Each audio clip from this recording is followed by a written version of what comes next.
Border Patrol agents near Fronton, Texas, were fired upon from Mexico by suspected cartel gunmen as a group of illegal aliens were being brought across the river. Egg prices have skyrocketed since President Trump took office. So what specifically is he doing to lower those costs for Americans? Really glad you brought this up. The Biden administration and the Department of Agriculture directed the mass killing of more than 100 million chickens, which has led to a lack of chicken supply in this country, therefore a lack of egg supply, which is leading to the shortage. We talk about the deep state, we talk about the globalists, inflation versus deflation. Well, I mean, Here at Mar-a-Lago. I'm baffled that this isn't front page news. Do you guys support a specific political party, or do you dislike both of them? Oh, it worked like a charm on you guys. Let's go, Brandon. All right, what's up, everybody? So we have a special guest today because so Karoline Leavitt came out, gave her first press briefing today, and she said something that I'd never heard before. She said that when asked about why egg prices are skyrocketing, she said that the Biden administration had ordered the mass killing of 100 million chickens. So I couldn't think of a better guest today than Brian Rinsinger, he's been a multi-generational farmer, author, journalist, and he's been farming his entire life, wrote a book called Land Rich, Cash Poor. So I can't think of anybody who could talk better on this issue than Brian. Brian, thank you so much for being with us. hey, thank you for having me on. I appreciate it. Of course. So yeah, first and foremost, we have this issue with egg prices going crazy. I don't know why they're throwing it in Trump's lap. I mean, they aren't even as high as they were like 2 years ago. And then they've just been running up since December. So is this true? Is there validity to this that Biden ordered the mass killing of 100 million chickens? Yeah, it's true that the slaughter of so many chickens is creating that shortage. And where the orders came down from, it kind of depends upon how you look at it. But I think what she's pointing to is the fact that the federal government has a hand in how are we containing this bird flu crisis. And here's the reality. The bird flu crisis is very much the cause of our egg shortage. There's something deeper as well. And this is something that hasn't really been acknowledged by the media. It hasn't been explored or probed by the media, which is why I'm glad you're asking about this, because everything that's going on is that we have these highly integrated industries that are delivering our food, the food that goes from the farm gate to the dinner table. They're highly integrated. So like a lot of industries in this country, they're dominated by a small number of very large players. And so when that happens, you have a great big distribution center or a great big processing facility or a larger farm that goes down because they have to euthanize their chickens, either because there's an infection and their vets are telling them veterinarian saying, hey, you got to do this, or because the government is saying, hey, slaughter those chickens rightly or wrongly. What happens is when you have a really big facility go down, that has a huge impact on our supply.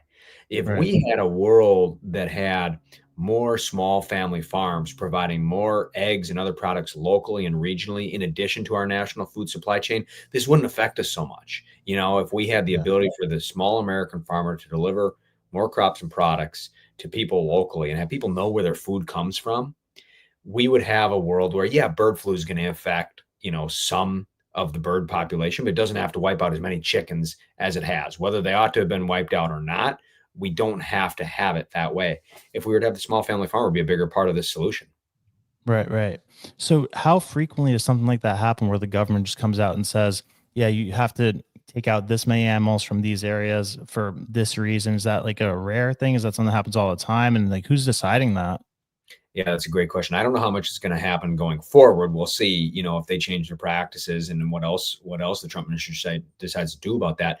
But it's actually it's happened a fair amount in our history. Another really big example was during COVID, when, not only chickens, but there was produce going to rot. There was milk being dumped. What was happening in that case is that our supply chain was being restricted, disrupted, because you'd have, say, a great big processing center for food or a big, trucking center go down because of a COVID infection. And again, you can have the debate around whether the infection is what drove that disruption or whether the government's reaction, like local governments and state governments in some places shutting things down in a big way. You can argue about those individual decisions, but whether it's the infection of COVID or whether it was the reaction to that by local and state governments. We had the supply chain disrupted then too. And it happens off and on throughout our history. So this shows the risks to our food supply. We have a real food security issue where we have a food system that's a modern miracle, delivering food in all parts of the country, all times of the year, anything you can imagine. But it's very vulnerable to these disruptions because it's so integrated. We don't have enough small businesses in all these different sectors delivering food in all kinds of different ways. It's too easy to kind of choke off our supply in this country. So it's gotten very centralized is what you're saying. It sounds like, right? Exactly. So, okay. So that brings up something that I've always been very interested in. I watched a documentary called What the Health? And it was about these journalists who kind of show what the big ag or like the agricultural industrial complex is like. And, it shows like these large scale slaughterhouses where they got the, cows cramped in together. They're injecting them with antibiotics, all that nasty stuff. And I guess in 2006, they came out with this law called the Animal Enterprise Terrorism Act, which basically establishes or classifies you as a terrorist if you do something that could be potentially economically damaging to one of these companies. So, it's like it was said to be done because of, animal rights activists and whatnot. But I don't know, like how nasty is this industry? And the fact that we can't really have journalists go in and like look at it and do exposés on it, that's a little bit weird and a little bit unique because, even something as powerful as the military industrial complex or big pharma, they don't have those things in place where if you do an expose on it, you're classified as a terrorist. Yeah. The situation that we're in this country is that we do have a small number of large farms providing a lot of the food in our country. The thing that people don't talk about a lot is why is that? What's the deeper systemic reason for that? And what it comes down to is that our government has not looked out for the little guy. Our government has not made sure that there are fair markets domestically here inside the United States and internationally with global trade.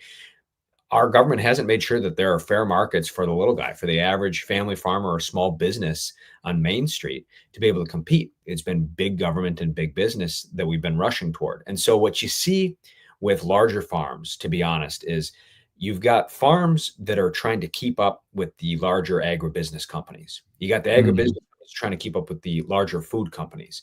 And those big food companies are trying to keep up with the big business in all of the other industries all across the American economy. And so we wrestle with this in the book. We talk about the fact that like larger and larger farms do create pressure on small farms and lead to that consolidation that wipes them out. And there are challenges with larger farms. We also talk about the fact that a lot of those farms got bigger trying to survive the same challenges that other farms are. They're trying to find a way to get economic scale to be able to survive. And part of that is because they're chasing the ag companies that are chasing the food companies that are chasing companies in all the rest of our economy. So the reality is that we can look at the farmers, the bigger ones, but we also have to acknowledge that they're trying to survive in an economy that's dominated by big. And we have to ask, what are we going to do about the fact that our economy is dominated by big all across the American economy? Wow. So would you say that there's a certain turning point in the last 100 years or so where it pivoted from an industry that was dominated by small family farmers to these big, giant corporate agricultural things? Like a lot of these times the governments will put policies in place, like whether we've seen with the banking sector, we've seen with the military industrial complex that just, I don't know whether it's intentional, probably intentional or unintentional, just stupidity, but they put policies in place that end up crushing the smaller guys, and then the bigger guys, absorb them and become these big giant entities that like the whole system runs through. Was there like a turning point that happened with that, with your industry? It's such a great question. In my book, Land Rich, Cash Poor, we go through the hidden areas of history driving the disappearance of our family farms, and we weave that with my family's story, surviving from the Depression to today. And I looked at that exact issue, and it was in the Great Depression that we had this big government intervention into agriculture. And that is around the time that we also started having a lot of farms wiped out. A lot of farms were wiped out by the Depression and the economic crisis, but also the government got involved and maybe saved some farms, but also created some real problems and unintended consequences, or as you said, maybe some policymakers who didn't care and wanted to just kind of have control, Right. What ended up happening is as we came out of the Depression and we came out of that economic crisis wiping out farms, we came into the 1950s, and that really began an era where the American economy began to be dominated by big in a much bigger way.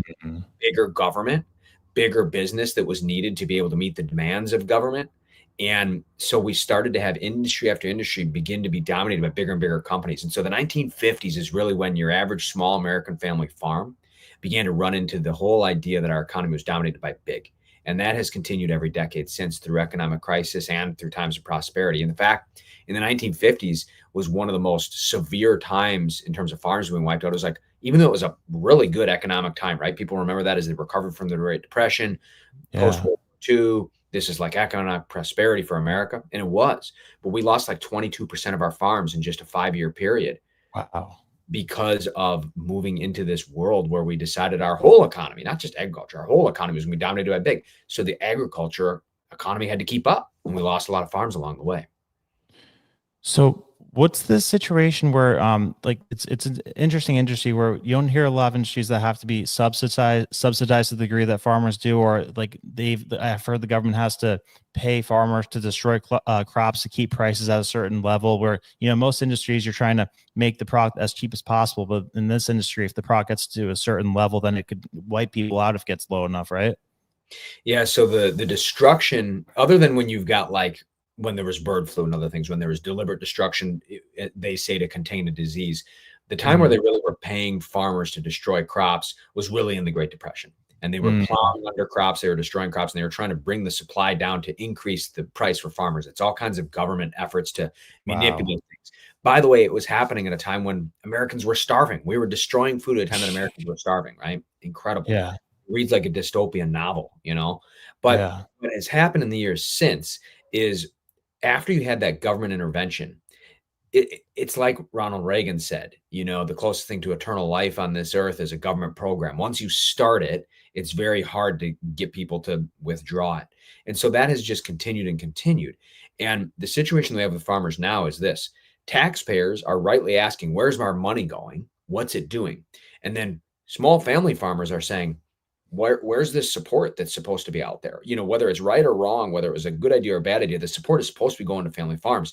And it really isn't having the impact it's supposed to have. Why is that happening? It's because the federal government is so ineffective. For decade after decade, they've been piling program upon program. So we don't know if they're working right anymore because they've just been piled on top of one another. Number one. Number two, they can often be contradictory to one another. One program goes this way, the other program is that way. And number three, over time, as you and your listeners know, government becomes prone to favoritism and abuse. People figure out how to take advantage, right? So it's fraud. So all those reasons, our government programs aren't functioning right. So it's two things are true at once. Taxpayers are saying, where's our money going? And farmers are saying, hey, where's the support we're supposed to be receiving? A lot of that money goes to places that it shouldn't go to. People who invest in farmland just to kind of have it as a tax shelter. You know, your average hardworking family farmer that is finding it harder and harder to make a living each year isn't getting that support. Man, that's brutal. The government freaking screws everything up. Speaking of the government, so we had we have these mass deportations happening. You know, a lot of people are happy about that. I think it's overall a good thing. But so Steve Miller was on Jake Tapper today, and Jake Tapper brings up the point. I'll show you here where 40% of farm workers are illegal immigrants. So let's get your reaction to this. Because one of the reasons that President Trump got elected, according to President Trump in an interview, I think it was with Kristen Welker of NBC, was because of grocery prices. Not the only reason, but a reason: high prices, inflation, especially at the grocery. The Department of Agriculture says that between 2020 and 2022, 42% of crop workers were undocumented immigrants. And in many cases, as you know, these migrants do jobs many Americans do not want to do. So how does President Trump make sure that the effort to deport people who are not in this country legally doesn't end up hurting Americans who want safe borders, absolutely, but also don't want to see even more higher prices in groceries? Well, I mean, I'm sure it's not your position, Jake, you're just asking the question, that we should supply America's food with exploitative illegal alien labor. I obviously don't think that's what you're implying. Only 1% of alien workers in the entire country work in agriculture. The top destination for illegal aliens are large cities like New York, like Los Angeles, and small industrial towns, of course, all across the heartland, as we've seen with the Biden floods. None of those illegal aliens are doing farm work. Those 30,000 illegal aliens that Joe Biden dumped into Springfield. I'm talking about the ones that are. But I'm explaining this. It's important to understand. No, you're kind of changing the subject. I mean, I'm talking about the ones. I will give me 30 minutes. I'll go as deep as you want on this. We don't have 30 your minutes. Audience. I don't have a third. I'm talking about the ones that work in the agriculture industry. I'm you can come back and we can talk about the ones in the cities. I swear. I'll do the whole answer. The illegal aliens that Joe Biden brought into our country are not full stop doing farm work. They are not. The illegal aliens he brought in from Venezuela, from Haiti, from Nicaragua, they are not doing farm work. They're in our cities collecting welfare. As for the farmers, there is a guest worker program that President Trump supports. Over time as well, we will transition into automation, so we'll never have to have this conversation ever again. All right, so you got the gist of it. So what do you think about that that back and forth? Who do you think's more on the right side of things there? Yeah, farmers live in a complicated situation where a lot of people from farm communities and from rural America want to have a secure border. And there's a lot of support for that in the heartland. I try to give commentary on this, whether it's for or, not for any particular political direction, but say, here's how it affects our farmers. So a lot of farmers are in favor of making sure we have a secure border and do what's needed to deal with that. There are also farmers who do depend on migrant labor. The issue that farmers have as they hear a debate like that is farmers don't always necessarily know. Some of them do, but some of them don't know or have a way to know whether the workers that they're employing are here legally, because a lot of times, documents are forged and different things like that.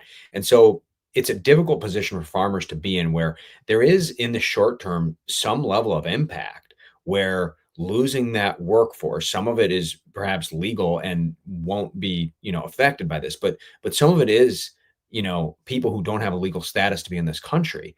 And so farmers are caught in between that exact argument.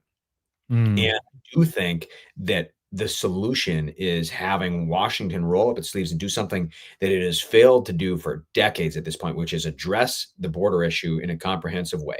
And it's crazy for farmers or anybody else in this country to say, well, oh my gosh, are we going to have to choose between having a secure border or having the workforce needed to pick our food? It should be that way. If Washington did, why are we in that position? It's because Washington up until this point hasn't done its job. And so the reality is, if we address the immigration issue, there's a way to make sure we have a secure border and to make sure that we have legal immigrant labor in this country. And it is the visa program and things like that to make sure that the hardworking folks that want to come to this country and want to work in the fields and the farmyards to help us feed our country and other things, that there's a way for those folks to do that. And it doesn't have to be part of this dilemma where we have to choose between, a secure border and being able to supply our food. So it's really, to me, it points to Washington gridlock and the fact that people haven't been getting anything done in Congress for a very long time. Right. Well said. Well said. I totally agree with you. So I know you have to go. Let me give time for one more. Oh yeah, of course. All right, cool. So this whole thing, there's literally these articles and studies from like reputable places that are coming out and saying that cow farts and cow burps are contributing like 15% of the greenhouse gas emissions to the environment. And like, they're trying to put all these regulations on and talk people out of eating beef and making conditions difficult to raise cattle. So what's that like behind the scenes? I'll tell you, when a guy like my dad comes to the city, now I split my time between our family farm in Wisconsin and Sacramento, the farm to fork capital of the world in Northern California, near my wife's family. And in my writing career off the farm, I go back and forth. But my dad in Wisconsin, where I spend part of my time, he's farming day in and day out as my sister works to take it over. And a guy like that coming to the city and being told that it's the cows back home in the pasture that are creating that pollution, it's absurd. It's ridiculous. It's just like, it's just crazy. It's private jets of millionaires and billionaires that, and instead we're talking about the hardworking American farmer's cow. There's nothing more natural on this earth than a cow grazing on God's creation and providing milk and meat and companionship and all these things to mankind. And so it's just incredibly silly. And the reality is that, when we have efforts to try to control every little bit of life like that, here's what happens. It's harder on the small farms than it is the big farms or anybody else. All the government regulation comes in trying to do, quote unquote, do something about agriculture. And a lot of those people that want to do that, they want to stand up for the small farm. Well, when you have government enact policies, all kinds of regulations that increase the costs and constrain what farmers can do, the farms that are hurt the worst are the small farms, because they don't have the army of lobbyists and accountants and, tax lawyers to help them navigate the system. And they don't have the money to deal with all the increased costs that can be created by all these compliance costs. Any small business can tell you that. Right, and then you have Bill Gates coming in, buying up the farmland and telling you to eat that fake meat that they're trying to push to people. Like, what's the agenda behind this? Like, are they trying to get people to eat less meat to make them like less masculine? Is it something that deeply rooted, or like, is there some, because it feels like there's like, it's one of those things where there's like feels like a hidden political force behind trying to, decentivize people from eating beef in particular, and making it more difficult for especially small farmers to raise cows on their farms. And then your only option is those big places that put all the nasty stuff in them. I can't divine what the motivation is. I can't say. I mean, people might say it's unknowing, silliness. Some people might say it's control. But the reality is that the best answer to all this is the small individual landowner, the small individual family farmer. There's nothing more natural than using the ground beneath us to grow things that grow naturally there, and to sustain animals and crops and products that are there, living on that green earth to provide food to us. It's what's happened naturally on this earth for, as far back as mankind has existed. And it's what will be the true North Star for us going forward. Anything that we're making in a laboratory is something that we should question much more deeply than anything that we're growing out of the ground. Right. Very well said. Well, Steve, thank you so much. We'll have to do this again because I really enjoyed speaking with you guys. Steve's book is Land Rich, Cash Poor. I'll drop in the description below. Steve, thank you so much for being with us. This is really great. Thanks for having me. I appreciate it. Thank you so much. Of course. Have a great day. You too. All right. Guys, got a lot more to get into. So Trump freaking, he floated a new one today that caught me off guard. I'm not going to lie. So there's this new rule coming out called tell me if you guys have heard of this. By the way, I'm going to put a poll in the chat. Did you guys enjoy that? I'm trying to mix it up, not be too predictable, keep you guys on your toes, keep you guessing. And I thought that, we have a Rolodex of, smart guys that we could bring on, smart women that we could bring on.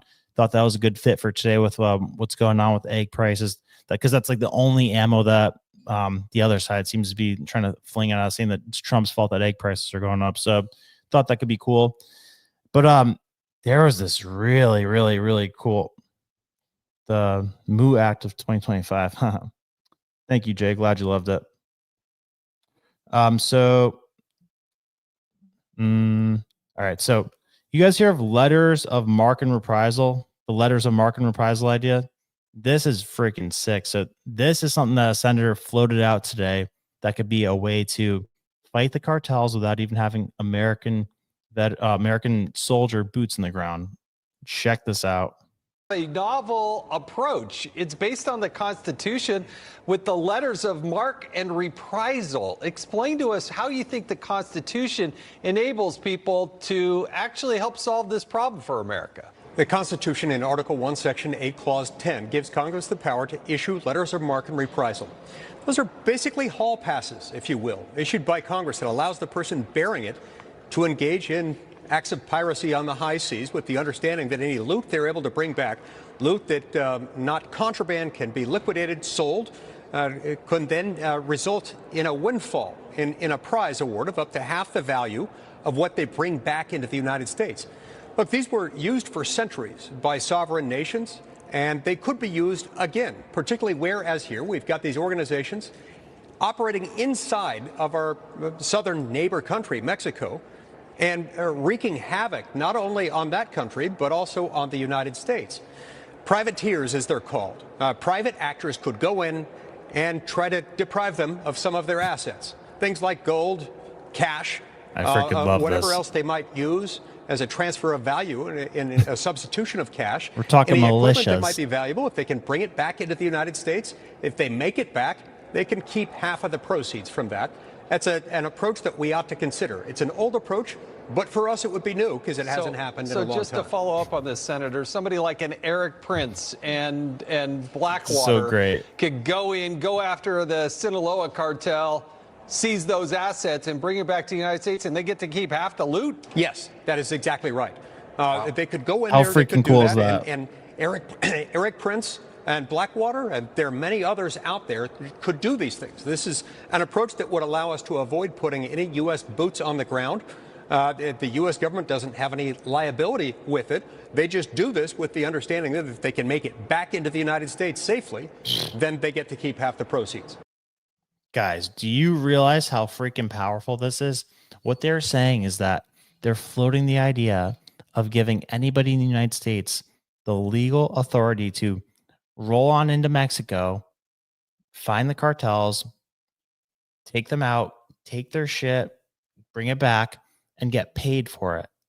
Like, you know how many military people there are out there that just love to be in those situations where they're, in war situations, that would go across the border, try to fight the cartel and take their money and take their whatever valuables and whatnot. Like, if they gave the green light on this, we'd probably see thousands of ex-special forces Green Beret guys just going in there ready to freaking raise hell. I can't wait to ask Cam about this. My buddy, or my cousin actually, who's like a real legit guy. He's in sniper school, special forces training and all that. I can't imagine how excited these guys would be about that. I hope they don't go over there and do it because they're kind of nuts. But like, if they do that, that would unleash hell on these freaking cartels. And I don't know if you saw the clip today that Tom Homan pretty much came out and said that Trump's ready to wipe the cartels off the face of the earth in response to them shooting at the Border Patrol last night. But I mean, guys, seriously, like, people in the military that this is what they live for. Like, I bet you even people that aren't in the military that are like, which probably isn't good, would try to go over there and do this. But this is exactly the type of idea that Trump would go for it. I mean, I love right now that you got all these constitutional historians that are dusting off all these old ideas that, is like America founding ideas and floating them because they know there's actually a chance of it happening now. We're living in a truly amazing time. So the deportations are getting kind of crazy. I mean, so I've spoken to people like in 7 different states, and some of them either have immigrant workers that work with them or employ immigrant workers, and like the presence is felt everywhere right now. Like, I know people who employ immigrants that they're in sanctuary states, by the way, where the immigrants are staying home because the word on the street is that ICE is knocking on doors randomly, which I don't know. I mean, it's a little aggressive for these early stages. I get it. You're trying to, break a few eggs to make an omelet, but I don't know. I like between the two extremes, I obviously like this one more. I mean, I saw an article today about how, what is it? They found like 100, what was it? Let me find this thing. They found like 130,000 fentanyl pills. Here it is. 130,000 fentanyl pills at one of these busts. Check this out. Look at this thing. 130,000 fentanyl pills they found in a Colorado drug bust. All right, ready? So, Colorado drug bust uncovers cartel-connected illegal aliens, approximately 130,000 fentanyl pills. All right. Let's see. Drug bust near Denver, Colorado on Monday resulted in the arrest of 2 cartel-connected illegal aliens and the seizure of various drugs, including a very, very large stash of fentanyl pills. In a joint operation, the Drug Enforcement Agency's Rocky Mountain Field Division and the Rocky Mountain High-Intensity Drug Trafficking Area Task Force executed a search warrant at an apartment complex in the Denver area on Monday morning. Videos posted on the RMFD X account showed law enforcement officers approaching and breaching the door to a first-level apartment. The agency said the raid uncovered 2 illegal aliens connected to the Sinaloa and Jalisco Mexican cartels, approximately 130,000 fentanyl pills, and some cocaine, meth, and heroin. The 2 men were not identified by name, but were arrested. Quote, message to the bad guys, the next door we kick in may be yours, RMFD captioned in one of its videos from the bust. This operation comes one day after the DEA took dozens of illegal aliens into custody after raiding a makeshift nightclub in the Denver area associated with the violent Venezuela gang Tren de Agua. Since President Donald Trump took office last week, U.S. Immigration and Customs Enforcement raids have detained thousands of illegal aliens nationwide. On Monday, ICE said 1,179 people were arrested. 853 immigration detainers were lodged. The Trump administration is pushing ICE to increase the number of arrests per day from a few hundred to between at least 1,200 to 1,500 people, according to a previous report by Fox News Digital. So let's see. 1,000 a day would be 365,000. 1,500 a day would be who's good at math? 1,500 a day times 365 would be like 600,000. No, 700,000. Who's good at math? Anybody good at math in the chat? Do the math, guys. What is it? 1,500 times 365. 1,500 times 365. 547,000. Yeah, I was about right.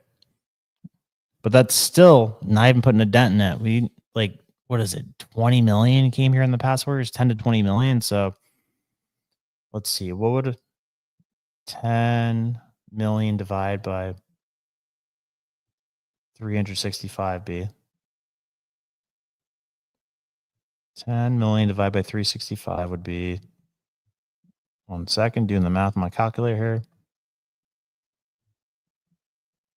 10 million divided by 365 would be, need 2,700. Is that right? I think I did something wrong. I think that's 1 million. So you need 27,000 per day to get 10 million. But over 4 years, it's possible. Are you guys a fan of the aggressiveness? I am. I mean, I hope they take it on a case-by-case basis and maybe create a pathway to citizenship, especially for the people who have been paying taxes and all that, and, you know, without crime during their duration here. Because, you know, we don't want to lose people who have been, like, just good, diligent workers without, like, crime or anything. Like, that's the biggest thing, which I think Trump is very capable of, is creating a system where we could expedite the, I guess, green card approval process for people who have been here for 30 years and been working, paying their taxes, not committing crimes. Like, I don't want to just kick those people to the side of the road. That's kind of messed up. Denise said, Brandon, did you hear about the cute winter boots movement set for Jan 29th? Uh-oh, let's take a look at this. I did not hear about that. Cute winter boots movement. Let's see, Denise. Cute winter boots movement. What is this going to be? Oh boy. Let's take a look. Trying to discuss politics on TikTok? You might need some cute winter boots. We're living in unprecedented times. Donald Trump's back in office. TikTok was taken away and then reinstated faster than we could refresh our feeds. And suddenly everyone's For You page feels like, what is it? Feels like a confused AI curated it. Add to the fact that TikTok's slang is evolving at the speed of light. And if you've got the perfect recipe for collective confusion, case point, the cute winter boots trend. At first, this phrase sounded like peak winter girl aesthetic. If you're immediately thought Uggs, you're not alone. But as with everything on TikTok, there's a deeper, more chaotic meaning. Some users are convinced their algorithm is broken, while others are busy decoding cryptic captions and wondering why cute winter boots videos have nothing to do with, well, actual boots. It turns out that this trend has less to do with fashion and more to do with fighting against censorship. What is the cute winter boots TikTok trend? The cute winter boots trend isn't about scoring the perfect cold weather footwear. Instead, it's TikTok's latest code word for a creative workaround to discuss sensitive topics without triggering the app's algorithmic wrath. Apparently, TikTok has been cracking down videos that address political or controversial issues, often removing or suppressing them. Man, I'm going to have to find a new strategy for TikTok, I guess. According to AP, people are noticing that their posts and comments are being moderated and that things are getting flagged as policy violations more than ever before. You would have thought they'd go in the opposite direction when they got the second chance. I mean, my God. So creators started using cute winter boots as a disguise. They'll typically say the phrase aloud in videos, but have the real message written somewhere else, like on a piece of paper or in the background of the video. So what messages are they trying to convey that keep getting censored? They typically range from advice about navigating political changes to updates on protests or community events. It's basically their hack to get away with having conversations that might otherwise be flagged by TikTok's content moderation system, similar to when people used Dyer bags, Doyer. I'm definitely saying that wrong. Doyer. I don't know. Duar bags is code word to refer to drones. Why, you can talk about drones on TikTok? This all seems very dystopian and frightening to you. Join the club. But with Trump already making it clear that he'll be coming down on the reproductive trans rights and undocumented immigrants, it's safe to say that no one is taking any chances. Is TikTok really taking stuff down that's speaking out against that? I thought they were like super liberal. Sure, it might be a little confusing at first, but just know the more cute boots that pop up in your TikTok timeline, the more in the know you'll be. It's going to be 4 very long years. I hope it's 4 long years. What does Ben Jerry's have to do with cute winter boots? If you've seen TikTok casually dropping Ben Jerry's into other cute winter boots videos, though, what does ice cream have to do with the boots? Same, but it's actually a deeper connection here. And no, it's not about the new limited edition snow-themed flavor. Ben Jerry's isn't just about giving iconic flavors. They're also in the brand when it comes to standing up for social justice. Oh, geez. Over the years, they championed everything from climate change to marriage equality to racial justice. Basically, they've always been the ice cream you want in your corner when the world feels like a dumpster fire. All right, we got it. So is this something that conservatives are using or that liberals are using or everybody's using, Denise? I have not heard about this. That's not that bad. I was expecting worse. I kind of don't mind that. The invasion put all those lawn timers on the cliff. They came legally. I get punished for I get it, Nafi. No forgiveness. Liberals are starting the revolution. They're going to overturn the government. No, they won't. I don't think so. They're not capable of that. But the government, they kept pre-programming us. Remember, they kept saying that Trump wants to use military forces against the people. So remember, I think they were pre-programming us or something like that. So, they get people all whipped up and antagonize them and try to get them riled up enough to do these like big protests that George Soros pays for. And then, when Trump just uses the National Guard to suppress it a little bit to say, see, he's using the military against the citizens. They only have to remove 6,800 a day for 4 years to be rid of. Oh, okay. Good math. That's not that bad. We're a little bit off pace, but we could get there. I have to say, watching the TikTok is quite entertaining, but some of them are very radical. I think Antifa. Yeah, it's funny how one side gets to be radical and the other side doesn't. So let's see. I had another story about this immigration stuff. Where did it go? Oh, yeah, here we go. Mentioned this for a second before, but Trump is ramping it up, and Tom Homan loves it. Tom Homan must be having so much fun right now. Like, this is like he's wanted his entire life to be just running around Chicago finding cartel members. So Trump ramps up deportation effort after slow start. ICE made nearly 1,200 arrests Sunday, an uptick. Yep, we saw that. Trump administration is ramping up arrests immigrants to the country illegally. Government data shows immigration customs. Yep, 1,200. Trump entering second week of office, making look early progress on campaign vow to carry out the largest mass deportation in history. Yeah, we saw that. Employers have reported that some of their immigrant employees have been too scared to show up to work. Yep, I know people that are friends and even family members that have been firsthand witnesses to that, or people who work at like schools and hospitals and stuff that are seeing the same thing. So I don't know if that's ideal, but like I said, between the two extremes, I'd rather go a little too far than like not go in any direction at all. ICE conducted a large operation in Chicago over the weekend, arresting several dozen immigrants in one day. Broadcast the effort in the video posted Phil McGraw. Oh yeah, did you see what's her name? Kristi Noem today, first day on the job for the DHS. Let's see. Let me show you this quick. This is pretty funny. Kristi Noem.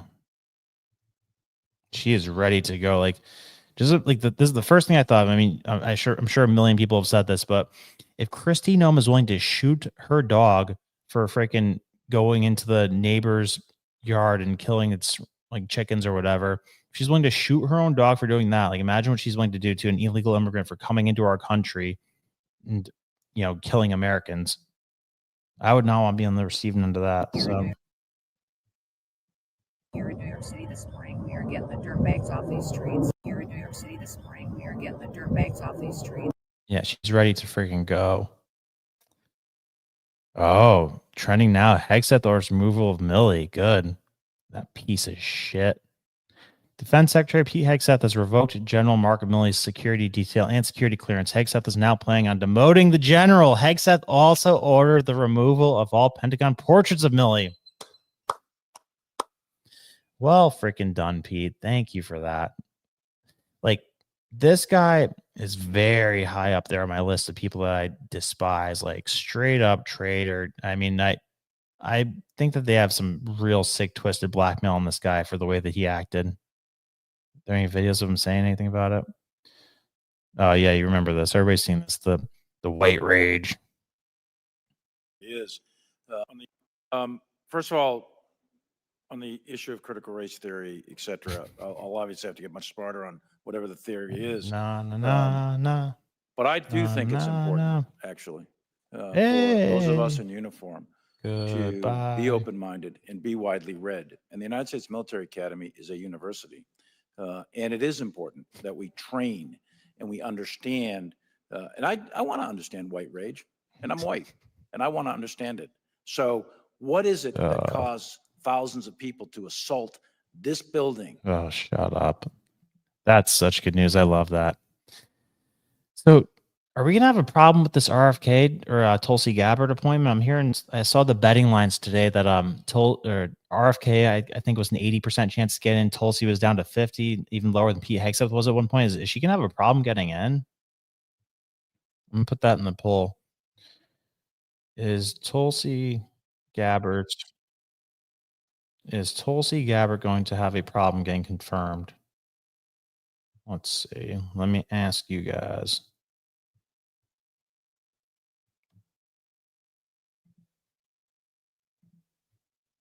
Will Tulsi get confirmed?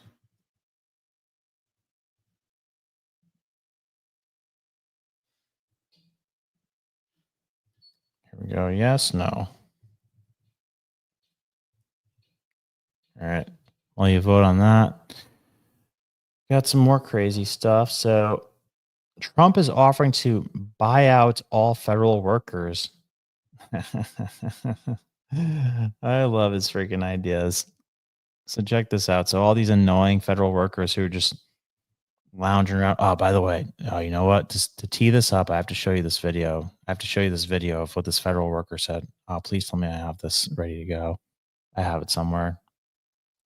This is disgusting. Wait till you see what this lady says. So she's a federal employee for multiple years, and she goes into like it's worse than a union, guys. Like, it's basically impossible to get fired as a federal employee. Oh, come on. Where is this? Where is this thing? I know I saved it on X, but it shouldn't be in here. So she's talking about how like she only saw one person get fired in her entire career. And here, I'll pull it up on X. She's about how she's only seen one person get fired in her entire career, and only had to show up to work 50% of the time. Like, just a disgusting mindset. Like, it's real rot that happens to you after a while if you're a federal employee for a long enough time. Come on, lady, where are you? Here we go. Boom. Here we go. Watch this. This is insane. Then I'll show you the Trump article.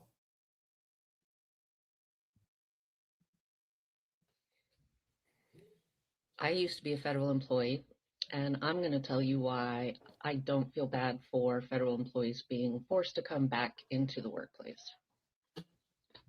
Yes, hit that like button. Corps of Engineers for almost a year, and the abuses that I saw by government employees was astounding and shocking. I worked as a realty specialist, and that is someone who manages government-owned lands.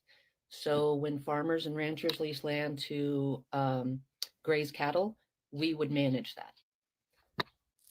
When I was hired, my boss bragged that it was basically impossible to get fired from the federal government, and that in her entire time working for the government, she'd only seen one person fired, and that person assaulted a fellow employee, and she wasn't even fired for assaulting the employee at work. She was fired for lying about it because they caught it on camera. When I worked for the government, we were allowed to work 50% in the office and 50% from home for the most part. Imagine that. In some cases, if you'd worked there, like I think over 10 years or something, you could actually work from home 3 days a week and work from the office 2 days a week. I use the word work very loosely. One employee spent his time remote working, running his own farm. Another employee bragged about drunk driving and going out to lunch with her friends for margaritas when she was supposed to be remote working. No one would log into their computers, and you can see it because they're not on Teams, and no one ever checked. Ever. It's repulsive. There's something called the 80-20 rule where 80% of the work in government is done by 20% of the people, and this is very, very true. People who get a job in the government Easy. a lot of times find out that it's very difficult to fire them, and they take advantage of this. One employee would come into the office, his start time would be 6:30, and he knew nobody would be there. And when I came in at 7:30 and I was the next person to come in, he was snoring at his desk every single morning. Another employee would take the government truck on an almost daily basis so that he could go out to lunch and then go and take a nap in his favorite park under a shady tree in the government truck. One of the very first things I did when I started working for the Corps, I spent 3 months cleaning up their real estate files room, which was a disaster. The government is using an antiquated system that was developed sometime in the 90s and using regulations that haven't been updated since the 90s to manage our dams and our government lands. Our government is filled with the most incompetent and most lazy people and an occasional hard worker. And those hard workers are severely punished every time they outwork their colleagues, because then the colleagues realize people will see that they're lazy and they don't want to have to work more. They're just buying time until they retire in almost every case. My point is, some of our government organizations haven't been maintained or updated in so long that you basically need to create a new organization and start from scratch, because there's almost no way to transfer it over. And there's so much red tape in between, it'll never get done. But I know that our government is inefficient because the people working for it are not doing what they need to do to take care of the rest of us. So no, I don't think government employees should get the benefit of working from home. If our government is not working for us, we shouldn't have to take years to do anything in a technological age. They choose to take that long. That's a choice. All right, so now let's take a look at what Trump plans on doing, because I only saw this like an hour ago. He says he wants to buy out all the federal employees. By the way, hit the like button, guys. I see 200 people in here just about, and only, what is it? And only 45, 50 likes. Come on, step it up. Trump offering to buy out all employees. Let's not go to Axios because they suck. Bah. Trump offering to buy out federal employees. Come on. Here we go. Let's go CNBC. Trump administration offering buyout nearly all federal workers. The administration is offering millions to federal workers the option to accept buyouts through a government-wide deferred resignation program. Offer comes as President Trump's administration pushes all federal employees to return to office 5 days per week. White House expects up to 10% of federal employees to take the buyout, an official told NBC. The administration is offering millions to federal workers to opt out the option to accept a buyout through a government-wide deterrent resignation program. They resign by February 6th. Those who accept the offer will receive payout benefits through September 30th, according to a draft email obtained by Tuesday by NBC News. Sweeping buyouts are being offered to make sure all federal workers are on board with the new administration's plan to have federal employees in office and adhering to higher standards. A senior administration official told NBC a condition of anonymity We're 5 years past COVID and just 6% of federal employees work full-time in office. Wow. 6% of federal employees work full-time in office. That's insane. She said, that's unacceptable, the official said, citing a report from Senator Joni Ernst, the lady who almost voted against Pete Hegseth, who co-chairs the Congressional Doge Caucus. Interesting. The White House expects up to 10% of the federal employees to take the buyout. Emails will be sent starting Tuesday afternoon. NBC report buyouts are being offered full-time to federal employees except military personnel, U.S. Postal Service workers, roles related to immigration enforcement and national security. Any other positions specifically excluded by your employee agency, the emails will say, according to NBC, blah, blah, blah. All right, so I don't know if you guys know the scope of how big this is. Like, federal employees are just like unions, and then federal employees who are part of unions, bleh, like that is like the worst mindset of society, like in terms of entitlement, laziness, like wanting to do the minimum. Good. So how many employees work for government in U.S.?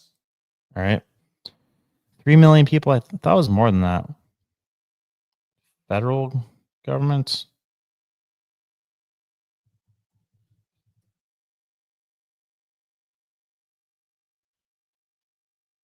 Maybe state and federal government.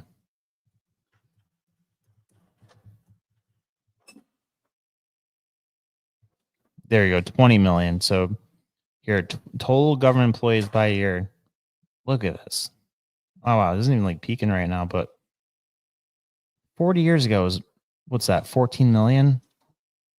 Now we're up to 21 million. Like this is a pandemic.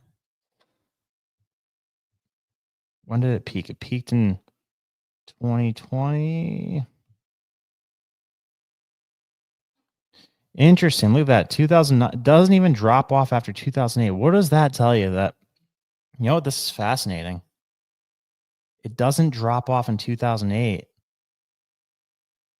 or in 20. Wow. It goes up both years significantly after the economic crashes. How about that? So look here, I'm going to show you something crazy here. In unemployment rates. Watch, this is wild. I never even thought of this before. You don't get fired from a government job when the fucking market crashes. Oops, I sweared. I was doing so good. I don't think I sweared this whole episode yet. All right, so yeah. All right, ready? So let's just go. Actually, you know what? Let's go back to 87 because I think that one goes. All right, here we go. I wish I could do a side-by-side chart. Look at this. All right, so total unemployment rate, right? The big market crashes. What is it? 87. You know, it drops down. I think there's something in 82 as well, but this is really the big one, the dot-com bubble, right? Then 2008, big time layoffs after that. Then COVID, you know, big layoff goes from, or excuse me, I'm looking at this the wrong way. My bad. Unemployment rate goes up. Let me bring this back a little bit. Okay, so goes up, goes up, goes up. All the big market crashes, right? Unemployment rate goes from 4% to peak of 6% during the dot-com bubble. Goes from 4.7% July 2007 to almost 10%, but yeah, 10% in 2009, right? And then look at this. Nothing happens when it's the freaking government. Or is it? Look, not even a blip. It either stays the same or keeps going up. Look, it's up more than it was in 2000, 2003. You know why? Because they don't have consequences for operating poorly like a business does. Same thing in 2008. Freaking goes up from 2008 to 2009. What the hell is that? A little drop off during COVID, but pretty much caught all the way back up. That's crazy. I've never even thought about that before. But yeah, anyway. 20 million employees. So what does that cost per year? That's the next question. How much do states and federal government employees cost? It's not going to give me a good number. Okay, this is interesting. So the green is federal, pink is private. Okay, so they cost more. Yeah, because they are more capable people. But one has the chance of getting fired. The other doesn't have the chance of getting fired. I want to know how much like it costs as a budget item to pay all these people per year. Let's see. Federal government spending breakdown. This is going to lead into the next thing too, because we got to talk about what they did with Medicare today.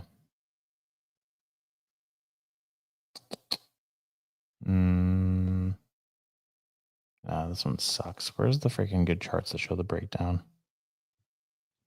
Yeah, this one's not. I think is this the right one? Nope. Oh, here we go. Yeah, Social Security, National Defense, Health, Income Security. Yeah, I don't even think they put it as like a real item. Let's ask ChatGPT quick. And then I'll show you what they try to do with Medicare today. Ask ChatGPT.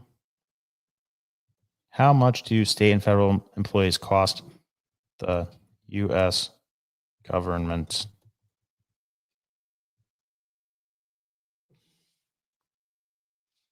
Per year? All right, it's doing the math.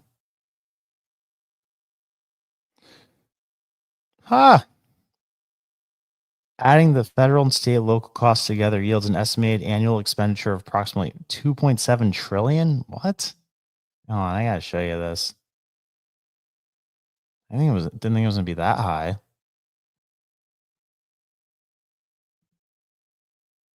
So, all right.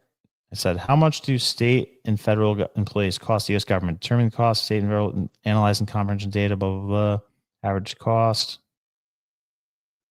including benefits, was 143. Federal government, 2 million civilian workers, annual cost, 287 billion for federal civilian employees. State is where it really gets crazy. So including state with that 20 million bunch, Jesus Christ. Assuming standard 2,000 hour work year, annual, Jesus. That's half the freaking federal budget. I guess maybe it's comes out of the state budget for the state employees. Do state salaries come from federal budget? I think that's a dumb question.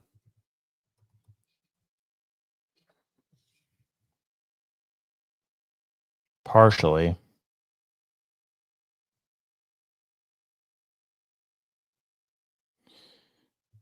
So even let's just say it's the 2.8 billion or 280 billion. That's still like 5% of our federal budget. And if it's this full number, all right, so yeah, like 40% of state budgets come from federal funds. So let's say 1.2, 1.3 trillion of our $5 trillion federal budget goes towards freaking federal employees, where 20% of them do 80% of the work. Yeah, time for a change. I'd say so.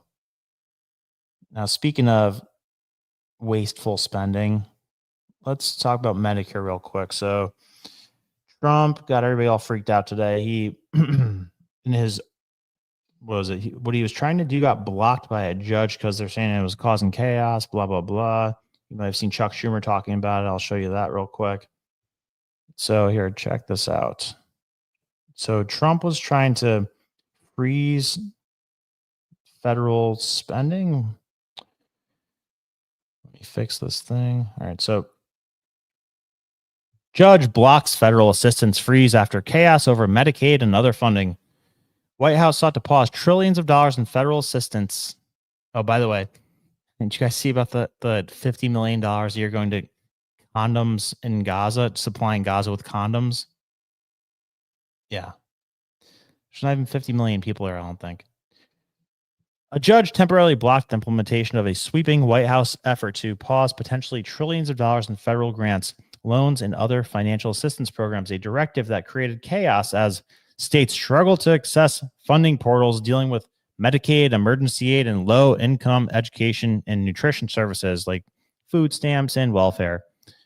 Minus minutes before the White House order was set to take effect, the U.S. District Judge Lauren Alicon in Washington temporarily blocked federal agencies from taking steps to implement it, ruling from the bench that at the end of a hastily arranged court hearing, Ali Khan said she was issuing a brief stay that would preserve the status quo until she can hold an oral argument, which is set for Monday. The order came in response to the lawsuit filed earlier in the day by organizations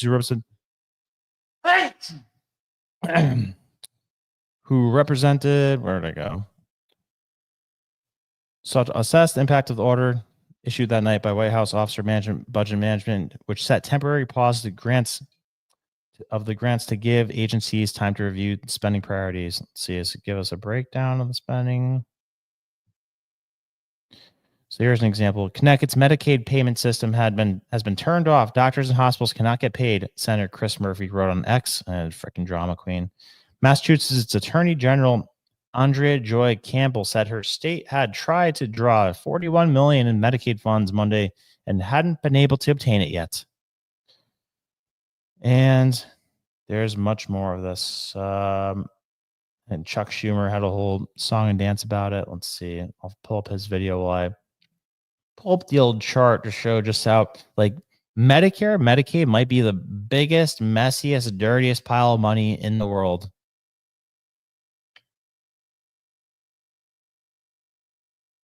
Oh, wow. Panama Canal Commissioner comes out, makes a big statement against China. Jeez, can't freaking keep up with the news cycle. This is awesome. Let's see. Let me pull up the Schumer thing. Then I'll show you what's good.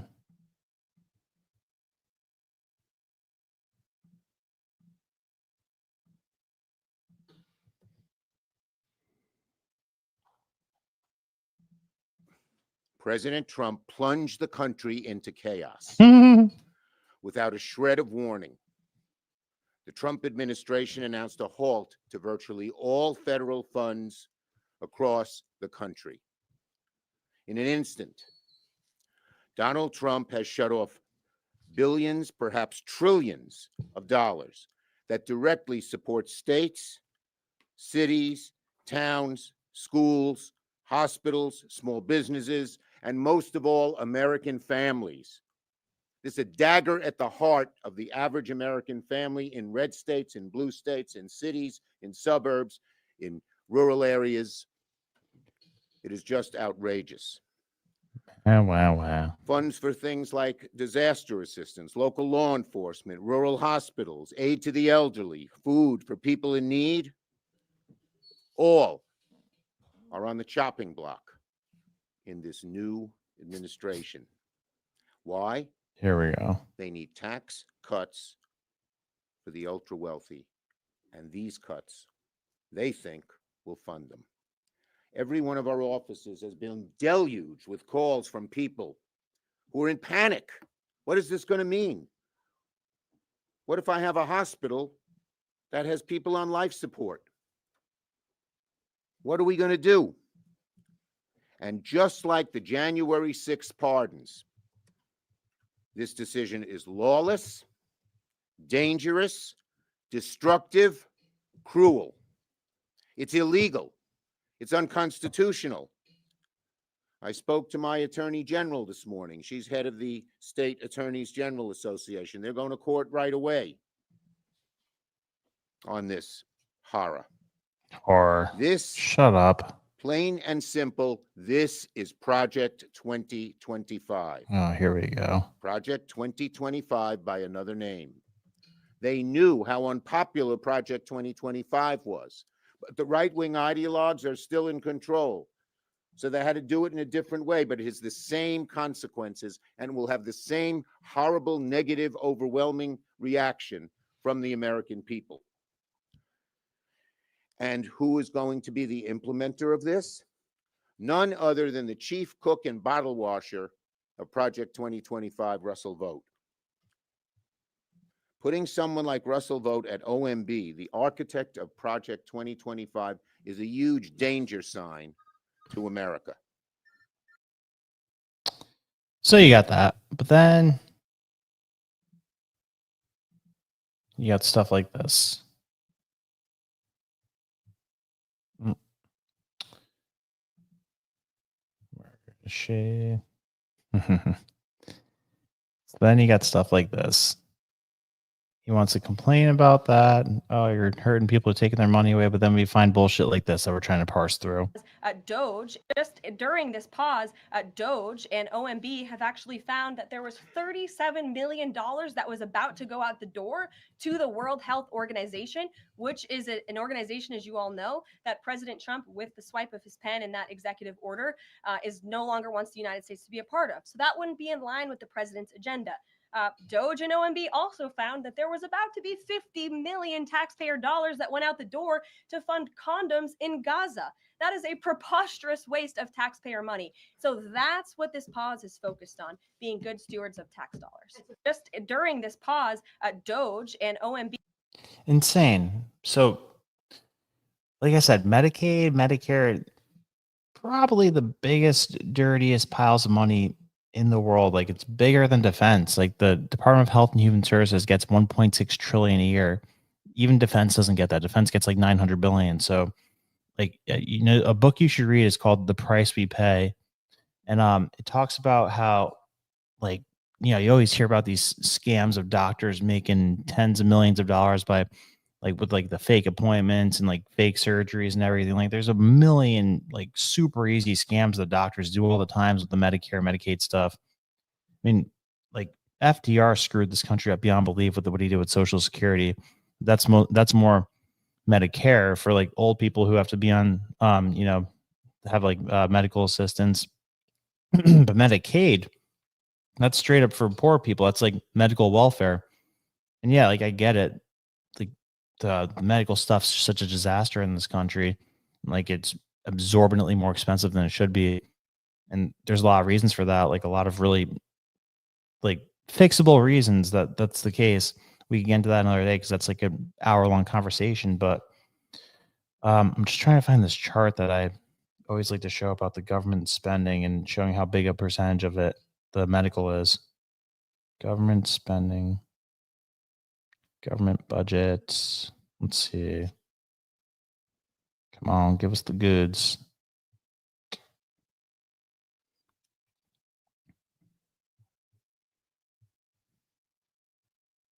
What do we got here?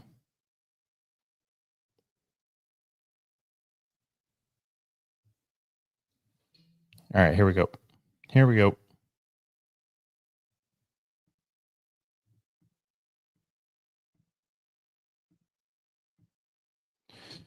So yeah, national defense 15%, 262 billion a year. Social Security gets grouped in with health and Medicare. And what else we got in there? Yeah, I think that's it. So that's 5 billion or 500 billion. That's 750. That's like 1.3. And there you go. That's what FDR did to this country. Man, that's like right up there on the top of my list after this. Like, after this Federal Reserve episode that I'm doing right now. So close to being done with it. Don't worry. After that, gotta show you guys what freaking FDR did to this country. Like, he's right up there with Woodrow Wilson. Like, people call FDR the greatest president in the history of America. he might be the worst president in the history of America, like, or probably second to Woodrow Wilson, but cannot understate how destructive the New Deal was to this country. Like, that's why we're 36 trillion in debt. That's why we promised more than we could deliver. Let's run through some questions and then we'll jump off for the night because we got an early morning in the morning. I know, the raw deal. It's disgusting. It's sick stuff. Steve P says, I've been broke as shit almost my entire life and never took a dime from the government in the form of assistance because I'm not a pathetic waste of life. And that's why I love you, Steve P. That's why I love you, because you are a patriot and you have a thing called pride and character that a lot of people lack today. Way too many people on welfare. Like, that's something that Trump should do an audit on right now, is like, how many able-bodied people are on welfare? Because that's like not acceptable in most circumstances. If you're just like the notion of somebody sitting on their couch laughing about being on welfare, not needing to be, perfectly capable of working, but just taking taxpayer, like, that's one of the most sickening things I could think of. LMG. I know that's how I feel, LMG, but about government spending, not about food. Heather says that's why Democrats are so against it, because it will cut off funding for the illegals. Imagine Pritzker couldn't give free food and healthcare to all his illegals. I know. Yeah. No, they'd probably like revolt. Like, when people aren't eating, they freaking revolt against the people in power. Sick care run by Big Pharma. I know. I have to talk about what the Rockefellers did to the health and education. With there was like a specific initiative where like there was a real turning point in healthcare. Real annoying stuff. Yeah, I know. Dog food's better than our processed food. Guys, by the way, if you want to have one-on-one chat with me ever, I pinned my Minnect in the comment section. Totally up to you, but if you want to like ask deeper questions or anything, or get any advice on anything, whatever, hit me up on Minnect. It's we're doing cool things there.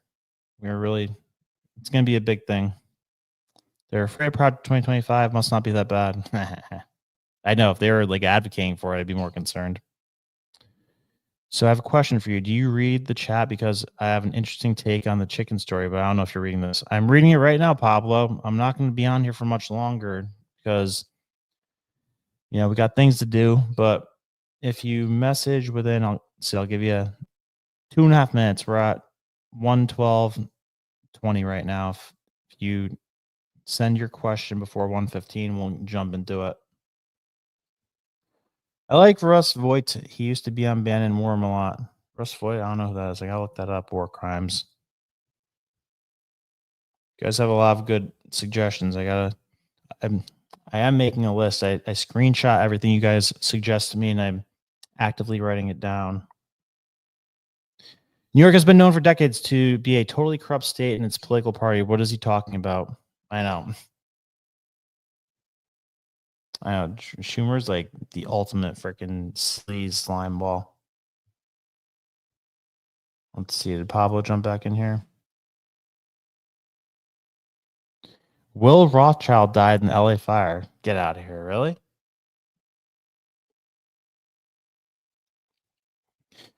What do I think about mRNA? I mean, I didn't take that shit.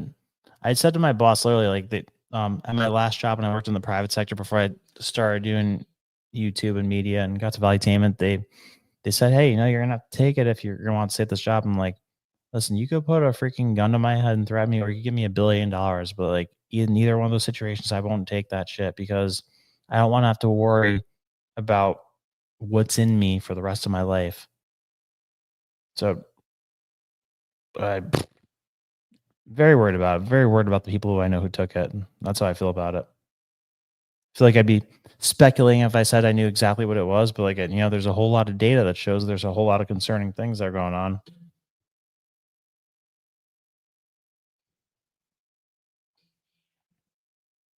Yeah, pure bloods. That's right. What was it? $10,000 sperm. Was that thing ever true? I remember seeing an article about that like last year, but kind of Went over my head and I forgot about it. I'm gonna look this up for sure because I'm doing a lot of Rothschild stuff lately. Wait till you guys see the stuff that I found out about, like the years that led up to the Federal Reserve. Like you know, the Jekyll Island, that's basic bitch stuff. Everybody knows about that. But like, wait till you see what I found out about the stock market crash that happened before the Federal Reserve was started. I'm so excited for this episode to come out. Steve, much love to you. You're the man. Much love to all the day one people. Much love to Steve. Much love to Denise. Much love to Miss D. Much love to Texas Woman, War Crimes, Newfie, TRC, Mr. Philanthropy. Zilla's always in here. Sometimes he's talking a little shit. Didn't Obamacare website cost like $5 billion? I know. Heather, I've been seeing Heather a lot. Oh, thank you, guys. Who said bless you. What the fluff? I see a lot. Yeah, no, you guys are awesome. I'm having a lot of fun doing this. You know, I should put in the poll, what is better? You know, I'll stick around for another like 5 minutes or so to see the answer to this. Do you guys prefer me do these alone, or you like it more when I have people on?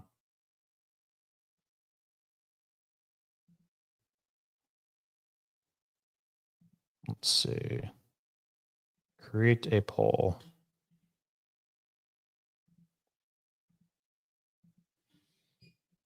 Better format by myself, me, and a friend or guest.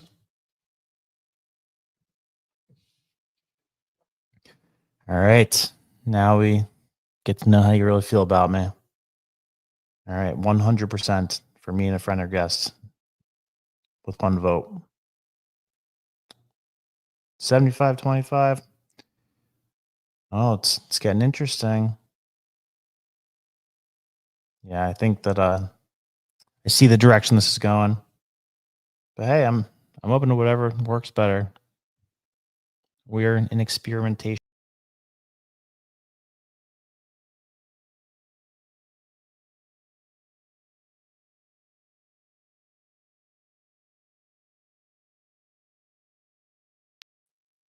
My bad.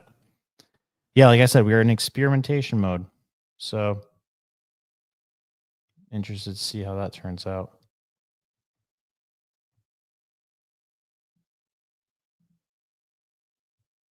Where's the both option?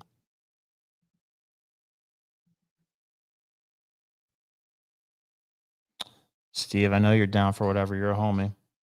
Oh, look how many people we lost. I hit the freaking backspace button by accident like a goon.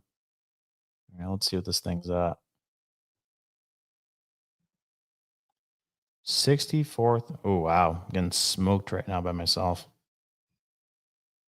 17 votes. 71% say me and a friend or guest. All right. Message received. Got it. Got it. All right. Let's see what we got in the chat here. I know. Cam is funny when he laughs at things.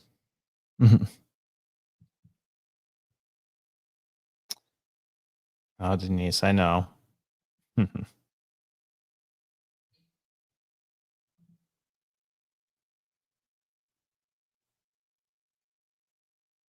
Zilla said, I think people pick that as both. Okay. Both are good. We'll take that. We will take that. I think we were down a little bit tonight because I put Biden in the thumbnail instead of Trump. We were on a good roll. We were getting we're growing every night the last few nights. And then tonight took a turn because I put Biden and the chickens in the thumbnail. Should have threw Trump in there. But that's what this is. This is an experiment. Let's see. Did what's his name? Was it Pablo? Pablo said, do you read the chat? Pablo, if you're still in here, I'm looking for your name to see the question you wanted to ask about the chickens, but I don't see your name. Let's see. We're in the countdown right now. I'm gonna jump off in a second if you don't send your question, Pablo. be cool if Brandon could try to speak with Mr. Cuban about his real take on DEI thing. In the end, DEI help anyone stay grounded in their careers. Mark Cuban? I don't think Mark Cuban wants to talk to anybody right now, but ooh. I heard from somebody the other day. So when I said that, all right, got it. You guys don't like when I'm by myself. I get it. We're ending the poll. 21 votes in, 71% say me and a friend, 29% say by myself. I get it. Nothing personal. No worries. I'll ask this one in the chat. Who should I have on for when we get 1,000 live, like to celebrate in the next one? Should be PBD.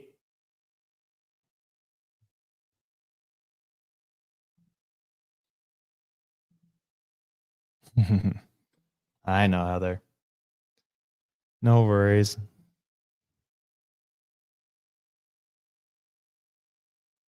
I didn't see him jump back on, and I let him know earlier than you reading. Thank you, Denise. You're the best.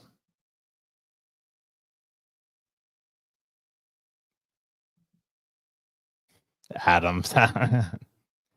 Oof, I feel like that'd be interesting to see if I just show up on here with Adam one day. Like, would it tank? Probably not.